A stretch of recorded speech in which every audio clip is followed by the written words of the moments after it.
Look at this clown behind me. All decked out. Look at her. Rubber gloves, mask, and she got a freaking outer space suit on. Everybody in here has masks on. Look at this dude. Look how serious this is. Everybody. I'm like the only person in here without a mask. Insanity. And this right here is why, you know, people want to know why we're losing our freedom. Here it is, right around you. Old Biggin over there. That I only call her Old Biggin because she's a dumbass.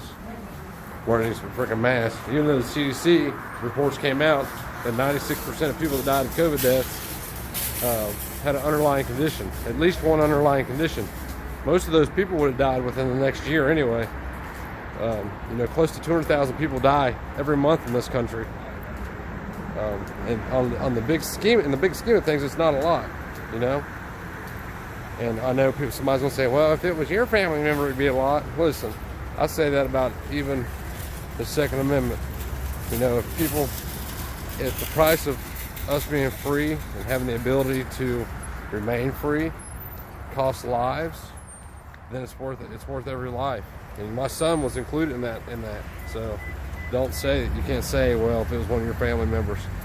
And I've said that about the Second Amendment since, you know, I became a freedom-loving individual and tried to break away from the system. And I still maintain that. Whoa, shit.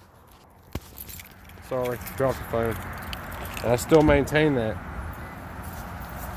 Yes, my son's life is worth us having the right to keep and bear arms.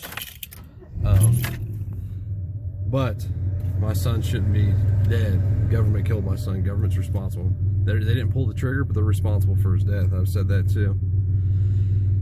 Where's it going to end, people? Where is it going to end? I mean, this is just for walking into the micro center that people act like this, all suited up with their damn. You see the one dude with the P100 respirator on? Insanity. People even though the numbers tell the truth, even though that with all the information that has come out, people still do what they're told. But you know, we see this everywhere. We see it in people that, you know, are stuck in the paradigm of the left versus right. You know, all the information's there that these people work together, yet they still act like they don't. They still act like they're not on the same team. It's insanity. And for all you know, what you need to be doing right now is getting physically fit. I'm not just saying that because that's what I'm trying to do. I'm saying that because worst case scenarios, it starts tomorrow. I have a feeling that November is going to be a fun month. Not fun in the realistic way of like, haha, this is fun. Fun and like, we're going to be doing something. Your ass better be fit, and you better take the next month or two or whatever it is and get yourself in shape, because if you can't breathe, you can't fight. And that's a fact. Whether it's, you know, on the battlefield or hand to hand, you can't fight if you can't breathe. I'll tell you this from experience, where I've been out of shape and had to fight.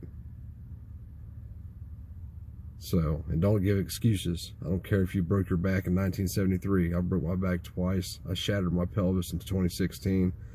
Both my knees, I just had to work on both my knees. I've broken my legs. I've broken everything, just about. Not everything, but a lot. I've broken bones from my toes to the top of my head. Jaw, all my ribs, except for two of them. My pelvis, my back twice. Both my knees, I tore them up. I broke my leg, both arms, my hands, probably all my fingers, collarbone, separated shoulder, massive head injury, jaws, I have a broken jaw at one time. So don't tell me that, oh, I did this and I hurt too bad. Your ass is really going to be hurting when it's time to fight and you're on the losing end of that because you didn't take the time to get in shape. It's insanity. Insanity at its finest.